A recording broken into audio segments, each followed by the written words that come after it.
investments, clearly different money management. Investments in securities involve the risk of loss. Worried about basement flooding? It's time to call our friends at Permaseal, 800-421-SCAL. And time to check the roads.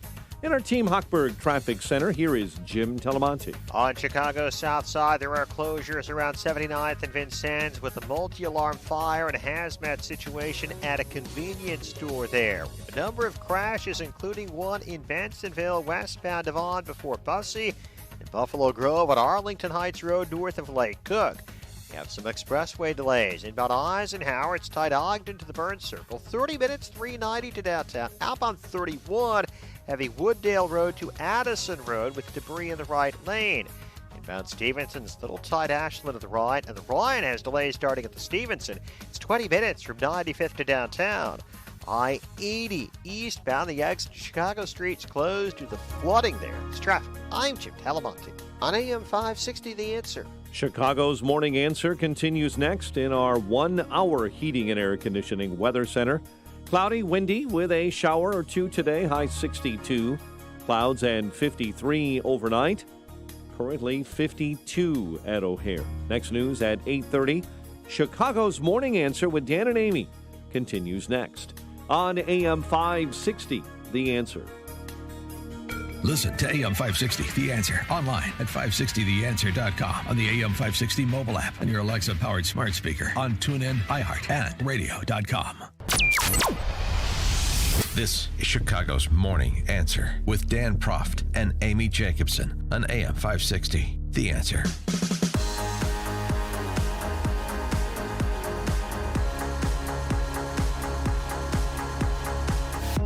Good morning, Dan and Amy. The Heritage Foundation, as you know, if you listen to the show, established their own National Coronavirus Recovery Commission.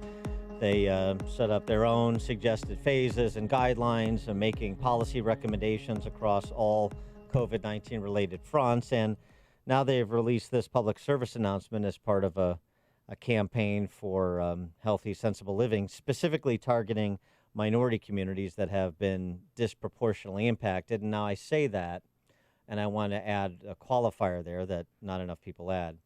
What we're really talking about is poverty. Because once you control for household income, the differences between black, white, Latino virtually disappear. But of course, you have a disproportionate share of American blacks and Latinos who are on the lower socioeconomic end of the scale, so you have to deal with reality too. But that nuance is just lost in the conversation, and it's relevant.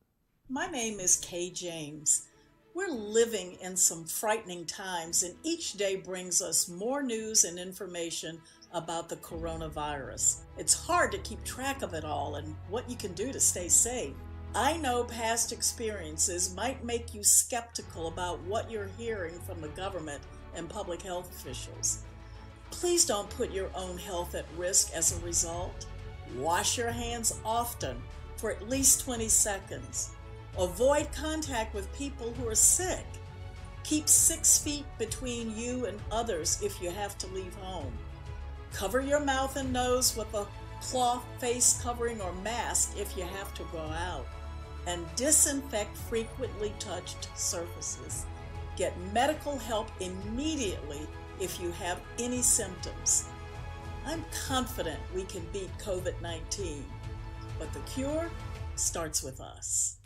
For more on this, we're pleased to be joined by the aforementioned Kay James, president of the Heritage Foundation. Kay, thanks for joining us. Appreciate it. Well, of course, and good morning to both. Good morning. And the impetus for this public service announcement and this awareness campaign. Well, Dan, thank you, first of all, for digging down a little deeper and helping people to understand that this isn't just about race. It's also about income levels, and it's also about population density, because we find that lower-income people who live in rural areas have less of an issue. So it is a very complex issue. But at the Heritage Foundation, we have a very serious problem with the overbearing governors who have actually gone out and gone way beyond their power and issued what has the weight of law with penalties attached to them. And we seriously believe that in our form of government, civil society has a role to play. And so I was sitting in my makeshift office at home and thinking about what in the world could I do. And if those numbers were true, there were a couple of things that I knew immediately. One, there's a distrust among African Americans of the medical community for lots of historic reasons. There's some systemic health disparities that go far beyond just COVID-19. But I know that they needed trusted voices to do what was good health practices. So I decided it wasn't a government thing to do. It was something that we should do within our communities by giving good advice and counsel and wisdom about how to stay safe. So that's why I decided to do this particular PSA. As the former Secretary of Health in Virginia, I had built up relationships within the community. I knew that I came from a public housing project, and those people admire and respect and look up to me. And if I could save lives by encouraging them to do the right thing, I was happy to do it. And a problem that we've had, a lot of these testing sites are drive-through, and a lot of people don't have cars. They take public transportation. Well, somebody didn't think that one through. No, they didn't think that through, dear. No. Yes. A lot of folks who actually could benefit from them don't have cars. They use public transportation. Many of these sites that are being set up, they're finding that they are not being populated. People are not coming. Now, just going back to what you mentioned before about certain governors that are going way beyond their powers and instituting policies that perhaps do more harm than good, both in terms of life as well as in terms of economic recovery. Do you have any governors in mind that you'd like to point out as the bad examples? Yeah, I don't think I need to. I think that you can look at the results and see who is making progress and who isn't. Yeah, there are some governors out there who we believe have really way overstepped their bounds. One of the questions that's being hotly debated both at the state level and within their respective congressional delegations at the federal level is, should states like Florida bail out states like New York or Illinois when it comes to more than COVID-19 related expenses, narrowly defined, not like we couldn't make the pension payment we were going to make, so we get the recompense for the COVID-19 expenditures we made, and also the opportunity cost for these unfunded pension and healthcare liabilities, that little game that they want to play. Where does the Heritage Foundation come down on that matter specifically? Firmly against the bailouts. Why in the world should states who have operated with fiscal responsibility bail out states who want to fund all of their pet projects on the backs of COVID-19 victims? I can't say it strongly enough. We are working hand in hand with many Republicans, and I can't find a Democrat yet, but if I could, I'd work with them too, who want to be fiscally responsible and who recognize the fact that states who have operated well should not be, the citizens in those states should not have to bear the burden of states like California and New York who have been fiscally irresponsible and now want the rest of the country to pay for it. As you look, I think any money we spend should be targeted and temporary and really transparent and traced back to really helping COVID-19 victims.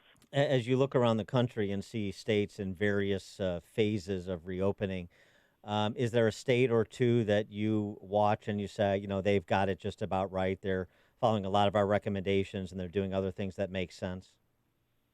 Well, there are all shades of right in this one. I don't want to pick winners and losers here. I will leave that up to the American people to do. We have some very specific recommendations for what it looks like. And one of the reasons for that is it's a very mixed bag. Some states are doing really well in some areas and really poorly in others. But I think it's going to take a comprehensive approach in order for them to be successful. We want to open quickly, and we want to do it safely. So quick without safety is not good, and being overly safe without taking steps forward is not good either. So it really, truly is the balanced approach, and most people don't want to hear that. They'd rather go to their collective corners and yell at each other, but we believe that a balanced approach will work. How do you think the U.S. State Department should counter Chinese? Firmly. I think our president was one of the first ones to get that right. They have caused irreparable damage around the world, not just to this country.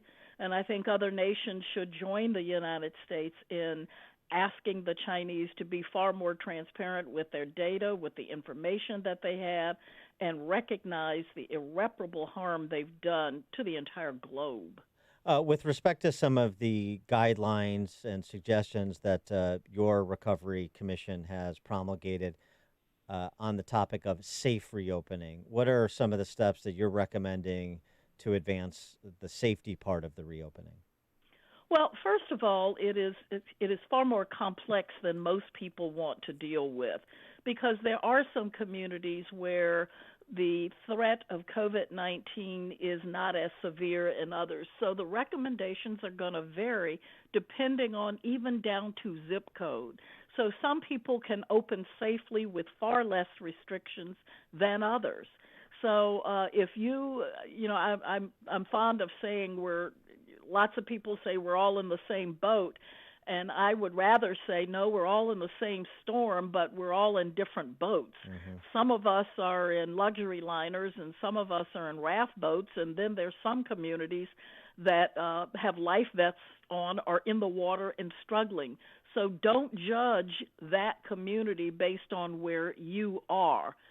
So the recommendations across the board will take a look at how many new cases, how many deaths, and it is a complex algorithm to say when one county or one zip code may be open. But when you do, particularly if you're in one of the hot spots, you're going to have to do the social distancing.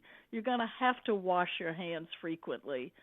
You're going to have to wear the cloth mask, even though I know how controversial that is, and even though I realize that we are such an independent nature, we don't like anybody telling us what to do.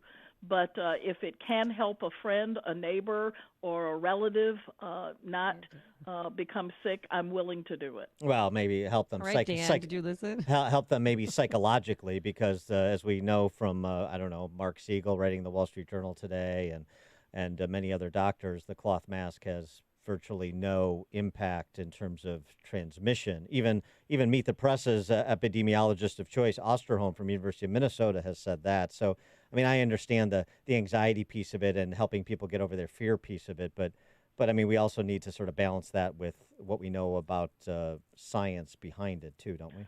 Of course you do. And the science and what we know is changing every day. Mm-hmm. And so I think we need to extend a little grace if they change the recommendations and change what we know, so we grow as we know and we adapt to the new information as we get it. And that's okay. There's a reason they call this the novel coronavirus, because at the beginning there was a lot we just didn't know. So, yes, they have changed and adapted the recommendations, and they'll continue to do that.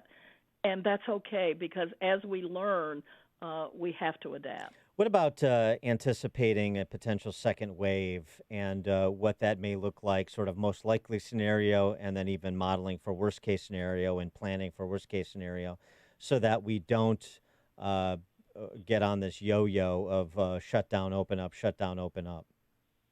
That's right. Very wise. There is the potential for that. We just don't know yet. We don't know how the weather will affect the virus, the warmer temperatures. We don't know how some of the new medications that are being discovered will affect that. So I am prayerful that there will not be a spike. But if there is, then we're going to have to watch closely and that our government doesn't overreact. And as we are learning the efficacy of sheltering in place and where it makes sense and where it doesn't make sense, I think that we can encourage and demand of our government officials that they bring rationality to this and not overreach their powers. Yeah, rationality, not overreach. Those are definitely Rationale some politicians. words and watch phrases here. She is Kay Cole James. She's the president of the Heritage Foundation. Kay James, thanks as always for joining us. Appreciate it. Oh, thank you, Dan and Amy. Stay Thanks. safe. And I'll stay sane. And she joined us on our turnkey.pro answer line. You've made the switch, and it feels so good. You've switched to Chicago's Morning Answer on AM 560. The Answer. This is attorney Stephen Leahy. This isn't the first crisis we faced together. Back in '08, business professionals in trouble sought help from bankruptcy attorneys, loan modification attorneys, foreclosure defense attorneys, and IRS attorneys trying to gain full financial recovery. They should have just called me. Let me tell you about Chuck. His small business crashed in the '08 crisis. He faced 2 foreclosures, overbearing creditors, and the dreaded IRS. Chuck would not even get out of bed in the morning. His wife heard me on the radio and convinced him to hire me. We got Chuck a loan modification and a short sale. We obtained a discharge of his debt and settled what was left of his IRS liability. Now Chuck is back in business and in control of his life. You can hear Chuck tell his own story at fullfinancialrecovery.com. We can get through this new crisis too. The time to start rebuilding is now. Don't let your life's work go down the drain. Get your free guide to recovery at fullfinancialrecovery.com. That's fullfinancialrecovery.com. Or call me right now at 312-664-6649. There's no time to waste. Fight back now. Golf is back. It's returned to Illinois. Illinois'